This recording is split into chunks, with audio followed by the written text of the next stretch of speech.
نحمده ونصلي على رسوله الكريم اما بعد کچھ دیر ہم سب لوگوں نے نماز عشاء اور پھر نماز تراویح اور پھر نماز وتر میں قرآن کریم سنا، تلاوت سنی، نماز کے اندر دعائیں پڑھیں۔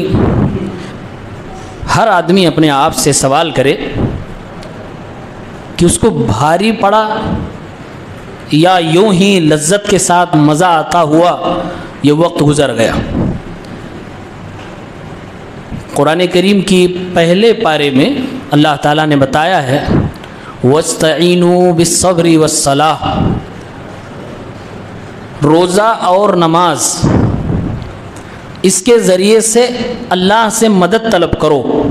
وَإِنَّهَا لَكَبِيرَةٌ إِلَّا عَلَى الْخَاشِعِينَ، روزہ رکھنا، صبر کرنا یہ سب کے بس کی بات نہیں ہے، یہ بہت بڑی چیز ہے۔ ہاں ان کو مزہ آئے گا، اس میں اچھا لگے گا جو اللہ سے ڈرتے ہیں۔ اب ڈرنے کی پہچان کیا ہے؟ اللہ نے کہا آگے الذین یظنون انہم ملاقو ربہم وانہم الیہ راجعون، جو یہ یقین رکھتے ہیں کہ وہ اللہ سے ملیں گے اور دنیا میں آئے ہیں، مریں گے، واپس اللہ کے پاس جائیں گے۔ بس اتنی سی بات ہے۔ ہم میں سے ہر آدمی کو یقین ہے کہ اللہ سے ملیں گے، اور ہر آدمی کو یقین ہے کہ مریں گے بھی۔ اللہ نے فرمایا یہ دو باتیں جو مانتا جانتا ہے، حق تو اس کا بنتا ہے کہ وہ اللہ سے ڈرے، اور جب اللہ سے ڈرے گا تو اس بندے کے لیے یہ نماز، روزے، زکوٰۃ، صدقات، نیکی کے سارے کام آسان ہو جاتے ہیں۔ قرآن کی آیت سے ہم اور آپ اندازہ کریں کہ ہم بھاری دل سے نماز پڑھے ہیں یا خوش دلی سے۔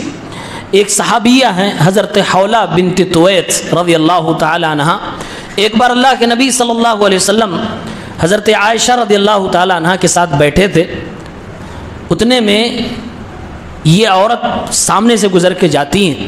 اللہ کے نبی صلی اللہ علیہ وسلم ان کو نہیں جانتے تھے، عائشہ رضی اللہ تعالی عنہ جانتی تھی۔ حضرت عائشہ نے فرمایا اے اللہ کے نبی، یہ عورت جو سامنے سے گزر کے گئی ہیں، ان کے بارے میں مارکیٹ میں لوگوں میں یہ بات مشہور ہے انہا لا تنام اللیل، یہ رات رات سوتی ہی نہیں ہے۔ کیا کرتی ہے؟ اے اللہ کے نبی رات بھر عبادت کرتی ہے۔ ایسی عورت پوری رات عبادت کرتی ہے۔ آپ صلی اللہ علیہ وسلم کو خود تعجب ہوا، آپ نے فرمایا لا تنام اللیل، رات بھر نہیں سوتی؟ فرمایا ہاں اللہ کے نبی، لوگ یہی ان کے بارے میں بتا رہے ہیں۔ اللہ کے نبی صلی اللہ علیہ وسلم نے اس عورت کو نصیحت کرتے ہوئے ارشاد فرمایا ایسا نہ کیا کرو، رات کو سو بھی لیا کرو، اللہ کی عبادت بھی کیا کرو۔ یاد رکھو اللہ رب العالمین کی عبادت کرتے کرتے تم تھک جاؤ گے، اللہ ثواب دیتے کبھی بھی نہیں تھکے گا۔ مطلب تھوڑی عبادت ہو، جیسی بھی عبادت ہو، لیکن تمہارا دل بھاری نہیں ہونا چاہیے۔ اس لیے علماء نے باقاعدہ لکھا ہے قرآن کی تلاوت آپ کر رہے ہو، اگر آپ کو بوجھ لگنے لگے بند کر کے رکھ دو، بھاری دل سے قرآن نہ پڑھو۔ اللہ چاہتا ہے کہ جب بھی میری عبادت کرنے تم آؤ، تمہارے دل میں خوشی ہونی چاہیے۔ اسی لیے صدقہ و خیرات میں اللہ کے نبی صلی اللہ علیہ وسلم نے ارشاد فرمایا اللہ کی راہ میں خرچ کرو من طیب انفسکم، دل خوش ہونا چاہیے، بھاری دل سے نہ خرچ کیا کرو۔ ایسے ہی نماز ہے، روزہ ہے، تلاوت ہے، جو بھی عبادت کرو خوش دلی سے کرو، یہ اسلام کا مطالبہ ہے۔ قرآن ہم لوگوں نے شروع کیا آج، پہلی سورت ہے سورۃ الفاتحہ۔ اس سورت کا ایک نام ہے ام القرآن، دا مدر آف قرآن۔ سورۃ الفاتحہ کو ام القرآن اس لیے کہتے ہیں کیونکہ اس چھوٹی سی 7 آیتوں کی صورت میں اللہ تعالیٰ نے تقریباً پورے قرآن کا نچوڑ بتایا ہے۔ اور سب سے بڑی چیز جو آپ سب نے پوری تراویح میں، وطر میں اور پوری عشاء کی نماز میں، سنت میں جتنی بھی رکعتیں آپ نے نماز پڑھی ہیں، آپ نے ایک دعا اللہ سے مانگی ہے. شاید آپ کو پتہ بھی نہ چلا ہو کہ آپ نے کچھ مانگا ہے اللہ سے، کیونکہ عربی آتی نہیں ہے، لیکن مانگا ہے. کیا مانگا ہے؟ اہدنا الصراط المستقیم. اے اللہ رب العالمین تو ہمیں صراط مستقیم دکھا، صراط مستقیم پہ چلا. یہ سب نے مانگا ہے. امام صاحب نے بھی مانگا، آپ نے بھی مانگا، ہم نے بھی مانگا. یقین مانیے پورے قرآن سے اگر آپ سے کہا جائے کہ نکالو سب سے بڑی نعمت ایک بتاؤ، تو ہماری اور آپ کی نگاہ ایک نعمت پہ جا کے رکے گی، وہ ہے نعمت ہدایت. ہدایت سے بڑھ کے اس دنیا میں کوئی نعمت نہیں ہے. یہ وہ نعمت ہے کہ اللہ جسے چاہتا اسے صرف ملتی ہے. اللہ کے نبی بھی چاہتے تھے کہ آپ کے چچا ابو طالب کو مل جائے ہدایت، دل سے چاہتے تھے، لیکن اللہ نہیں چاہتا تھا، نہیں ملی. اللہ کے نبی جب پریشان ہوئے تو اللہ نے قرآن میں ہی کہہ دیا انک لا تہدی من احببت. میرے محبوب آپ جسے پسند کرتے ہیں اگر آپ چاہ لیں کہ اس کو جبرن اب کلمہ پڑھوا دیں تو آپ نہیں کر پائیں گے. ولکن اللہ یہدی من یشاء. اللہ جسے چاہتا ہے ہدایت دیتا ہے. اسی پارے کے آخر میں اللہ تعالیٰ نے فرمایا کہ اگر تم سب کو یہ جو دعا تم نے اہدنا الصراط المستقیم مانگی ہے، اگر چاہتے ہو کہ تمہیں یہ مل جائے، صراط مستقیم مل جائے، ہدایت مل جائے، فَإِنْ آمَنُوا بِمِثْلِ مَا آمَنْتُمْ بِهِ فَقَدْ اهْتَدَوْا. تو صحابہ کی طرح ایمان لے آؤ، تمہیں صراط مستقیم مل جائے گا. الحمدللہ ہم سب نے پوری کوشش کر کے جتنا ہم سب سے ہو سکتا تھا دل لگا کے سنت کی پیروی کرتے ہوئے ہم سب نے نمازیں ادا کی جیسا صحابہ کرام نے نبی کے نماز پڑھنے کا طریقہ بتایا تھا. تو ہم سب صحابہ کو ماننے والے. اللہ اسی قرآن میں کہتا ہے ان کی طرح ایمان لاؤ تو تم ہدایت پہ آ جاؤ گے، یعنی کہ تمہیں صراط مستقیم مل جائے گا. اسی قرآن میں ابھی آج ہم لوگوں نے سنا کچھ ایسے بھی ہیں بد نصیب لوگ جو صحابہ کو مذاق بناتے تھے. اللہ نے ان کے بارے میں کچھ باتیں بتائی ہیں. وَمِنَ النَّاسِ مَن يَقُولُ آمَنَّا بِاللَّهِ وَبِالْيَوْمِ الْآخِرِ وَمَا هُمْ بِمُؤْمِنِينَ. کہا کچھ لوگ ایسے ہیں جو کہتے ہیں ہم مسلمان ہیں، ہمارا اللہ پر ایمان ہے، آخرت پر ایمان ہے. اللہ فرماتا یہ جھوٹ بول رہا. وَمَا هُمْ بِمُؤْمِنِينَ. یہ مسلمان ہے ہی نہیں، یہ منافق ہے، یہ بنا ہوا مسلمان ہے. یہ منافقوں کے بارے میں اللہ نے فرمایا. اللہ کہتا ہے کچھ ایسے بندے دنیا میں ہیں جو مسلمانوں کو بھی دھوکہ دیتے ہیں اور یہ سوچتے ہیں کہ ہم اللہ کو بھی دھوکہ دے رہے ہیں. یخادعون اللہ والذین آمنوا. یہ اللہ کو دھوکہ دے رہے ہیں اور مسلمانوں کو دھوکہ دے رہے ہیں. وما یخدعون الا انفسهم وما یشعرون. یہ بیوقوف ہیں. اللہ کو کون دھوکہ دے پائے گا اور مسلمان کو دھوکہ دے کے تمہارا کیا فائدہ ہوگا؟ تم تو اپنے آپ کو دھوکہ دے رہے ہو. اگر روزے کی مثال لے لیں تو روزے میں دیکھیے جو آدمی چور ہوتا ہے یعنی روزہ نہیں رکھتا، بے ایمانی کرتا ہے، وہ اللہ رب العالمین سے چھپنے کے لیے پردے والے ہوٹل میں جاتا ہے کھانے کے لیے. سوچ رہا کہ اللہ نہیں دیکھ پائیں گے. اگر ایسا سوچ رہا ہے تو اللہ کو دھوکہ دے رہا ہے. اللہ نہیں دیکھ پائیں گے. بھائی آپ اپنے بند کمرے میں کھائیں گے تب بھی اللہ دیکھتا ہے. آپ اللہ سے چوری نہیں کر سکتے. پھر سوچتا ہے نہیں اللہ تو جانتا ہے، اللہ سے معافی تلافی کروا لیں گے. یہ عبداللہ عبد الرحمن یہ اپنے پڑوسی بہرائچ والے مسلمان نہ دیکھنے پائے ورنہ یہ جینے نہیں دیں گے. تو ان سے چھپنے کے لیے پھر جا کے وہ پردے والے ہوٹل میں کھاتا ہے. تو اللہ نے ایسے لوگوں کے بارے میں فرمایا یہ اللہ کو دھوکہ دیتے اور پھر مسلمانوں کو بھی دھوکہ دیتے. ابھی کل شام کو باجو والی مسجد سے اعلان ہوا کہ آپ سب سے گزارش ہے کہ روزے کے دنوں میں اگر آپ روزہ نہیں رکھتے ہیں تو جو لوگ روزہ ہیں ان کے سامنے نہ کھائیں. بتائیے کیا دور آ گیا ہے. بے روزے گاروں سے بے مانوں سے گزارش کی جا رہی ہے کہ سامنے نہ کھاؤ بھیا ورنہ ہم للچا جائیں گے. یہ وقت مسلمانوں سے یہ کہنا پڑ رہا ہے کہ مسلمانوں تم روزہ نہیں رکھتے ہو کوئی بات نہیں، حافظ جی کچھ نہیں کر سکتے، آپ کا امام صاحب کچھ نہیں کر سکتے. ہاں ہمارے روزہ دار لوگوں کے سامنے نہ کھانا. گزارش اچھی ہے لیکن افسوس تو اس پہ کہ یہ بات کہنی پڑ رہی ہے. مطلب یہ ہے کہ لوگوں میں ہیں چور، اور اتنے بڑے بڑے چور ہیں کہ وہ بیچارے پردہ والا بھی ہوٹل نہیں لوٹتے، کھلے عام کھاتے ہیں۔ اللہ نے فرمایا کہ جو ایسا سوچتے ہیں کہ ہم اللہ کو دھوکہ دے رہے ہیں، مسلمانوں کو دھوکہ دے رہے ہیں، یہ اپنے آپ کو دھوکہ دے رہے ہیں، ان کو پتہ بھی نہیں ہے کہ دھوکہ کس کو دے رہے ہیں۔ وما یشعرون، یہ خود کے دھوکے باز ہیں۔ اور اللہ نے فرمایا ایسا کرتے کیوں ہیں؟ کافی قلوبہم مرض، ان کے دلوں میں بیماری ہے۔ ہاں بیماری، دل میں بیماری ہے، کس چیز کی؟ ایمان نہیں ہے، منافقت ان کے دل میں بھری ہوئی ہے۔ فزادہم اللہ مرضا، تو اللہ ان کی بیماری کو بڑھاتا چلا جاتا ہے۔ ولہم عذاب علیم، اور ایسے لوگوں کے لیے دردناک عذاب اللہ تیار کر کے رکھتا۔ جو لوگ روزہ نہیں رکھتے ان کی سزا ہمارے نبی صلی اللہ علیہ وسلم نے بتائی ہے کہ الٹا لٹکا کر یہ جبڑا پھاڑ دیا جائے گا اور پوری طرح سے خون نکلے گا، چیخے گا انسان، چلائے، الٹا لٹکا کے جبڑا پھاڑ دیا، خون نکلے گا، بے تحاشا انسان پریشانی کے عالم میں چیخے گا، درد ختم نہیں ہوگا کہ وہ پھٹا ہوا پھر سے صحیح، پھر فرشتہ چیرے گا۔ اللہ کے نبی نے پوچھا حضرت جبریل یہ کیا ہے، یہ کیا جرم کیے؟ اللہ کے نبی نے فرمایا یہ وہ بےایمان ہیں جو وقت سے پہلے افطاری کر لیتے تھے، اور جو روزہ نہیں رکھتا اس کو کیا ہوگا؟ بہت برا حشر ہونے والا ہے۔ اس لیے رمضان کا مہینہ ہے، بغیر کسی بےایمانی کے، بغیر کسی بہانے کے ایمانداری سے روزہ رکھیے۔ اسی روزے کے بارے میں اللہ رب العالمین کہتا ہے کہ بندہ باقی عبادات میں ہو سکتا ہے دھوکہ دے لے، دکھاوا کر لے، لیکن روزے میں جو روزہ رکھتا ہے وہ دکھاوا کم ہی چانس ہے کہ کرے۔ اس لیے فرمایا الصوم لی وانا اجزی بہ، روزہ میرے لیے بندہ رکھتا ہے، میں اس کا بدلہ دوں گا۔ ایک اسپیشل جنت میں گیٹ ہے روزے داروں کے لیے، اس سے انٹری دی جائے گی۔ تو یہ منافق کے بارے میں اللہ تعالیٰ نے کہا کہ یہ منافق اتنے بیوقوف ہیں، یہ صحابہ کو کہتے تھے ان بیوقوفی کی طرح آپ سب ہوشیار آدمی ہیں نا، اچھا کچھ ایسے بھی ہوں گے جو بیچارے تراویح نہیں پڑھتے ہوں گے، اور کچھ ایسے بھی ہوں گے ہم ہی لوگوں میں جو سوچ رہے ہوں گے آپ ہی جی 1 گھنٹہ پڑھوائے پھر سنا بھی رہے ہو، ٹھیک ہے 1 2 دن 3 دن 5 دن کی بات ہے، پھر دکھائی دیے تو دیکھنا ایسا ہوتا ہے۔ تو بھائی جو پورا مہینہ پڑھتا ہے یقین مانی وہ بیوقوف نہیں ہے، اور بیوقوف کہیے گا بھی نہیں۔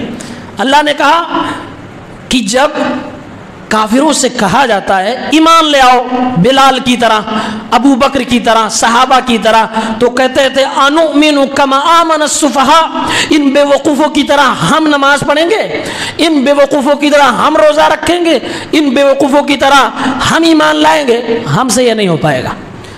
اور یہ ایسے لوگ سماج میں ہیں، وہ ان کو لگتا ہے کہ نمازی لوگ بیوقوف ہیں، ان کو لگتا ہے روزہ رکھنے والا بیوقوف ہے، ان کو لگتا ہے کہ اپنی دکان بند کر کے تراویح پڑھنے والا بیوقوف ہے۔ تو ایسے لوگوں کو میں بتا دوں، ہمیں اور تمام قرآن پڑھنے والوں کو اور اللہ کو لگتا ہے کہ تم بیوقوف ہو۔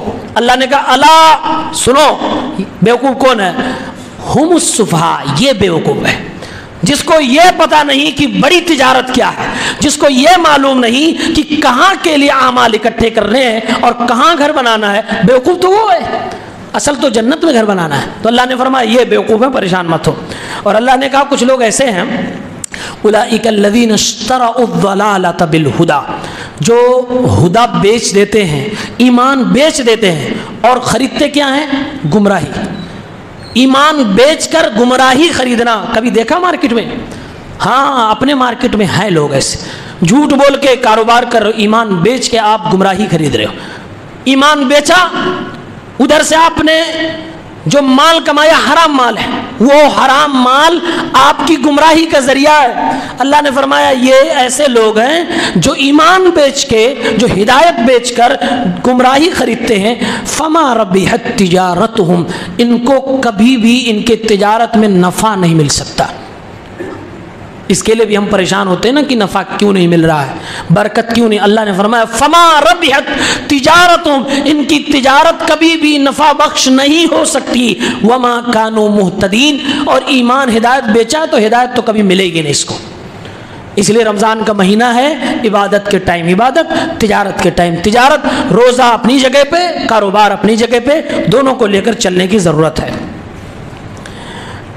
اللہ تعالیٰ نے قرآن میں کہا ایک قوم تھی بنو اسرائیل، اللہ نے ان کے بارے میں اتنا بتایا، کہا ان کو جتنا دیا، جتنا لاڈ پیار کیا، جتنی نعمتیں دی، اتنے ہی ان لوگوں نے غداری کی ہے۔ اللہ نے بہت سمجھایا۔ سمجھانے کا انداز اللہ کو دیکھیے، ایک بار اللہ نے فرمایا کہ مان جاؤ، یہ لوگ کہہ رہے نہیں مانیں گے۔ اللہ تعالیٰ نے اپنی قدرت سے پہاڑ اٹھا دیا، کوہ طور کو، اور اٹھا کے ان کے سر کے اوپر لا کے روک دیا۔ پہاڑ سر کے اوپر جیسے چھت ٹکا ہوا ہے، یہ تو بہت محنت سے پلر بنا ہوا ہے، یہ ٹکا ہے، بہت سریے اس میں لگے، لیکن اگر پہاڑ بغیر کسی رکاوٹ کے ایسے آپ کے سر پہ آ کر رک جائے، اور پھر اللہ تعالیٰ یا اللہ کا نبی، اللہ کا کوئی فرشتہ آپ سے کہے مانو ورنہ گرا دیں گے، تب تو مان ہی جاؤ گے بہرائچ والوں، مان جاؤ گے نا، اتنا تو ایمان ہے۔ لیکن یہ اتنے بدبخت تھے یہ لوگ، جب نبی نے کہا مانو ورنہ اللہ گرا دے گا، تو یہ لوگ جھک گئے، اور جھک کر ایسے ترچھے دیکھ رہے، گرا کہ نہیں، گرا کہ نہیں، ترچھے سے دیکھ رہے، گرا کہ نہیں، گرا کہ نہیں۔ کہا اللہ مانیں گے، اور جیسے اللہ نے ہٹایا کہا پھر نہیں مانیں گے، اتنے بدبخت۔ تو اللہ تعالیٰ ایسی قوم کے بارے میں کہتا ہے تم مر جاؤ۔ ان کی توبہ کا انداز کیا تھا؟ توبہ کرنا ہے تمہیں، کہا مرو پہلے، تم توبہ کرنے کے لیے مرو۔ ہاں، یہ اللہ کی طرف سے ان کے اوپر مسلط کیا گیا۔ آج ہمیں اور آپ کو کہا جا رہا ہے توبہ کرنا ہے تو اپنا گناہ چھوڑ دو، مرنے کے لیے کوئی نہیں کہا، گناہ چھوڑ دو۔ تو اس قوم کو بھی ہمیں اور آپ کو تفصیل سے پڑھنا چاہیے۔ اللہ نے فرمایا فَاقْتُلُوا أَنفُسَكُمْ، توبہ کرنا چاہتے ہو تو اپنے آپ کا مرڈر کرو، سوسائڈ کرو، یہ تمہاری توبہ ہے۔ اللہ کا شکر ہے کہ ہمیں اور آپ کو امت محمدیہ میں اللہ نے پیدا فرمایا، ہمیں اور آپ کو اس کی نوبت نہیں ہے کہ توبہ کے لیے سوسائڈ کرنا پڑے۔ ہمارے ہاں سوسائڈ حرام ہے، ان کو کہا گیا کہ تم توبہ کرنا چاہے تو سوسائڈ کرو۔ اللہ نے پھر کچھ مولویوں کی پول کھولی ہے۔ ہر قوم میں مولوی ہوتے ہیں بدماش۔ ایک تابعی کہتے ہیں کہ کوئی بھی ملک ہو، اگر اس کو برباد کرنا ہے تو 3 آدمی اس کو برباد کر سکتے ہیں۔ وَهَلْ بَدَّلَ الدِّينَ إِلَّا الْمُلُوكُ وَأَحْبَارُهَا وَرُهْبَانُهَا، بادشاہ جو آرڈر کرنا چاہے کر کے ملک کو، دین کو سب ملیامیٹ کر سکتا ہے۔ اور ایسے ہی جو بغیر علم کے اپنے سماج میں ولی بن کے گھومتے ہیں، بابا لوگ جو پڑھے لکھے نہیں صرف بابا ہیں، وہ بھی دین اور ملک برباد کرتے ہیں۔ اور ایسے مولوی جو کرپٹ ہوتے ہیں، کرپٹ کیسے؟ اس کے ساتھ وفاداری نہیں کرتے، وفاداری پیسے کے ساتھ، وفاداری عہدے کے ساتھ، وفاداری لوگوں کی بھیڑ دیکھ کے کرتے ہیں، اس کے ساتھ غداری کرتے ہیں۔ یہ 3 لوگ ملک بھی برباد کرتے ہیں اور دین بھی ستیاناش کرتے ہیں۔ اللہ نے ایسے لوگوں کے بارے میں فرمایا کہ تم چاہتے ہو کہ یہ سب ایمان لے آئیں گے؟ آپ چاہتے ہو کہ یہاں کے بڑے بڑے جگادری اور مولوی ملا جن کی دکان بڑی شاندار چل رہی ہے وہ سدھر جائیں گے؟ نہیں، اللہ نے فرمایا کہ ان میں ایسے ہیں جو اللہ کی بات سنتے ہیں اور اس کے بعد بدل دیتے ہیں، تحریف کر دیتے ہیں، جاؤ ہم مانیں گے ہی نہیں، اسی کو بدل دیتے ہیں، جو آپ دلیل لے کے جائیں گے اسی کو توڑ مڑوڑ کے اپنے کھاتے میں ڈال لیا اور آپ کو خالی ہاتھ بھیج دیں گے۔ اللہ نے فرمایا فَوَيْلٌ لِّلَّذِينَ يَكْتُبُونَ الْكِتَابَ بِأَيْدِيهِمْ، ان کے لیے ہلاکت ہے، بربادی ہے، یہ جہنمی ہے۔ یہ وہ لوگ ہیں اتنی بڑی شرارت کرتے ہیں کہ یہ اپنے ہاتھ سے اپنی بات لکھتے ہیں، ثُمَّ يَقُولُونَ هَذَا مِنْ عِنْدِ اللَّهِ، پھر لوگوں کو بیوقوف بناتے ہیں اور کہتے ہیں اللہ نے یہ کہا ہے۔ اور ایسا ہو رہا ہے بھائی، بہت سارے مولوی ملا ہیں جو اپنی بات کو کہتے ہیں یہ اللہ نے کہا ہے، اور وہ قرآن و حدیث میں تحریف ہوتی ہے، وہ ایمان اور دین کی بات نہیں ہوتی ہے۔ تو ایسے مولوی تو پہلے تو یہ ہدایت پہ نہیں آتے، ان کے لیے چانسز بہت کم ہے کہ یہ سدھریں گے، لیکن عوام کو بھی کافی گمراہ کرتے ہیں۔ اللہ نے فرمایا ایسا کیوں کرتے ہیں؟ کہا لِيَشْتَرُوا بِهِ ثَمَنًا قَلِيلًا، اس کے بدلے میں ان کو تھوڑی سی رقم ملتی ہے، اس کے بدلے میں ان کو دنیا تھوڑی سی ملتی ہے۔ فَوَيْلٌ لَّهُم مِّمَّا كَتَبَتْ أَيْدِيهِمْ، بربادی ہو انہوں نے اپنے ہاتھوں سے لکھا، وَوَيْلٌ لَّهُم مِّمَّا يَكْسِبُونَ، اور دین جو بیچا ہے، دین کے ساتھ کھلواڑ کر کے اللہ تعالیٰ کہتا ہے اس کمائی پہ بھی تباہی و بربادی ہو۔ تو یہ پہلا پارہ ہے، اور آگے چلیں۔ یہ مسجد بنی، ابھی پرسوں ایک صاحب آئے تھے، یہاں آتے نہیں ہیں لیکن اتفاق سے آئے تھے، تو کہہ رہے ہیں کہ مولوی صاحب یہاں پہلے شیطان رہتے تھے۔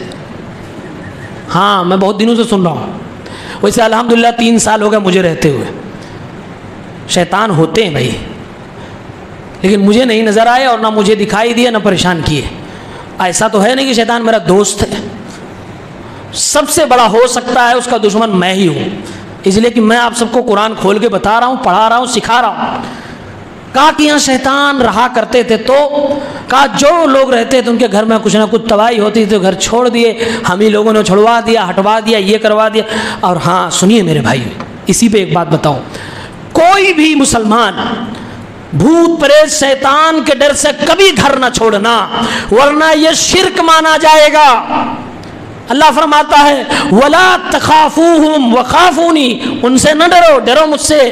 اور قرآن میں آگے اللہ نے کہا 29ویں پارے میں، کچھ مرد اپنے آپ کو کہنے والے ان سے ڈر جاتے ہیں، جناتوں سے، شیطانوں سے ڈر جاتے ہیں، اور ڈر کر اس کا حوصلہ بڑھاتے ہیں۔ اللہ فرماتا ہے قرآن میں جنوں کے بارے میں کہ جب جن دیکھتا کہ یہ مسلمان ٹوپی کرتے والا، تبلیغ میں جانے والا، یہ نماز پڑھنا مجھ سے ڈر رہا ہے، تو شیطان خوش ہو جاتا، واہ اب ہمیں کیا کون سا تخت چاہیے، یہ اللہ کے سامنے جھکنے والا مجھ سے ڈر رہا ہے۔ تو کبھی بھی ان لوگوں کے ڈر سے، بھوت پریت کے ڈر سے اپنا گھر مکان نہ خالی کریے، یقین مانیے یہ آپ کا نقصان نہیں پہنچا سکتے۔ اللہ نے فرمایا اسی پہلے پارے میں، کہا جادوگر جو ہوتے ہیں کبھی کبھی ہوتا ہے آپ پر، آپ کے کاروبار پہ، گھر پہ، مکان پہ، بیوی بچوں پہ، شوہر پہ لوگ جادو کر سکتے ہیں۔ اللہ نے فرمایا وَمَا يُعَلِّمَانِ مِنْ أَحَدٍ حَتَّى يَقُولَ إِنَّمَا نَحْنُ فِتْنَةٌ فَلَا تَكْفُرْ فَيَتَعَلَّمُونَ مِنْهُمَا مَا يُفَرِّقُونَ بِهِ بَيْنَ الْمَرْءِ وَزَوْجِهِ، کچھ لوگ جادو سیکھتے ہیں اور جادو سیکھ کر شوہر اور بیوی کے درمیان جدائی کروانے کا کام کرتے ہیں۔ جادو صرف وہ نہیں ہے جو جادو کے نام پہ ہوتا ہے، جادو وہ بھی ہے جو تعویذ کے نام پہ ہوتا ہے، جادو وہ بھی ہے جو دعا کے بہانے سے آپ کے گھر کی عورتوں کے انڈر گارمنٹ مانتا ہے۔ اللہ کی قسم جادو کر رہا ہے وہ، چاہے کتنا بڑا ولی آپ اس کو سمجھتے ہیں، وہ جادوگر ہے، وہ ڈھونگی، ایک نمبر کا ڈھونگی۔ اللہ نے فرمایا قرآن میں کوئی ایسی آیت نہیں، کوئی ایسی حدیث میں دعا نہیں جو میاں بیوی کو الگ کرنے کے بارے میں کہتی ہو کہ یہ پڑھو الگ ہو جائے۔ یہی جادوگر لوگ تعویذ ایک بار بنائیں گے کہ ساس لے جائے تو بیٹا اس کے قبضے میں، یعنی بیوی کو چھوڑ دے یا اس سے اپنی دوری بنا کے رکھے، بیوی پہنچ جائے تو یہی بنائیں گے کہ ماں کو چھوڑ دے اپنی بیوی کے ساتھ رہے۔ یہ جادوگر ہوتے ہیں۔ اللہ نے فرمایا جادوگروں کا سب سے بڑا محبوب مشغلہ یہی ہوتا ہے کہ وہ میاں بیوی کو الگ کر دے۔ اللہ نے ہمیں اور آپ کو سمجھایا، اے قرآن پڑھنے والوں، وَمَا هُمْ بِضَارِّينَ بِهِ، کوئی جادوگر دنیا میں کسی کو نقصان نہیں پہنچا سکتا اگر اللہ نہ چاہے۔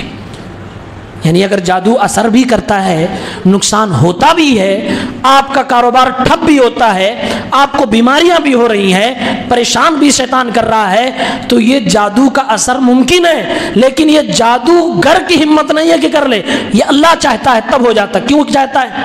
اللہ دیکھ رہا ہے تمہارا بھروسہ تعویذ والے بابا پہ زیادہ میرے اوپر نہیں ہے، تو اللہ کہتا ہے جاؤ۔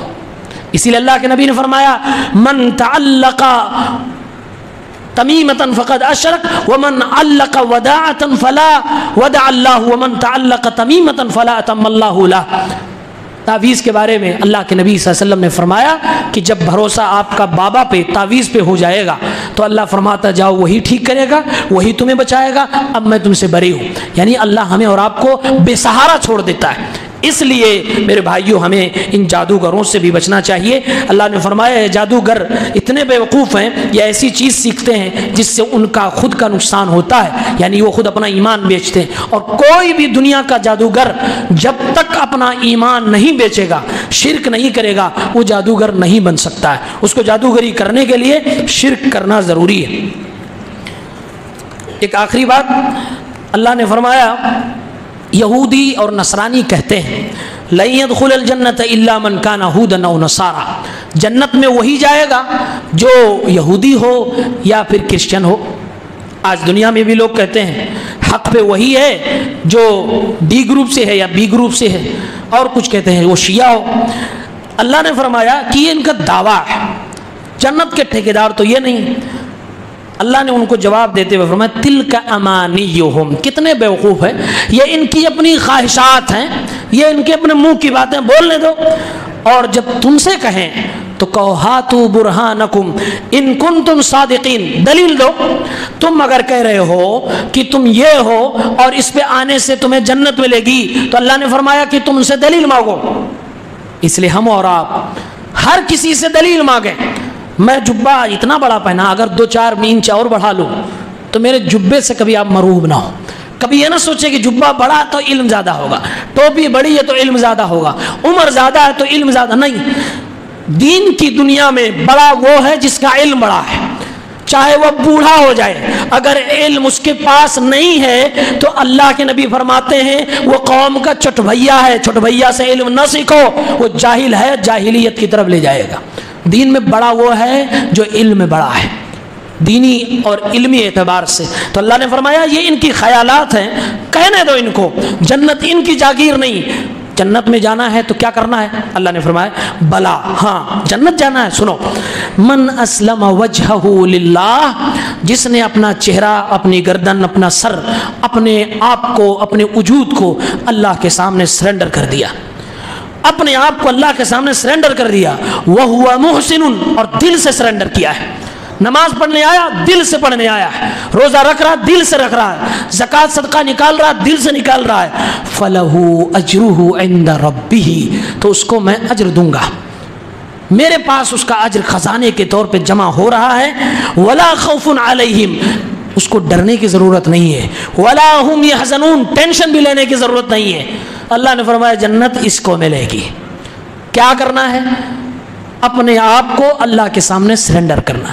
مسلم، مسلم جو ورڈ ہے اس کا معنی ہی ہوتا ہے وہ پرسن، وہ آدمی جو اپنا سب کچھ، سب سے پہلے دل، اپنی تمنائیں، ارادے، اپنی خواہشات کو اللہ کی مرضی کے تابع کر دے، اور پھر جب اللہ کہے کہ اپنا بدن بھی میرے سامنے جھکاؤ، جیسے کہے ویسے جھکاؤ، اسی کو مسلمان کہتے ہیں۔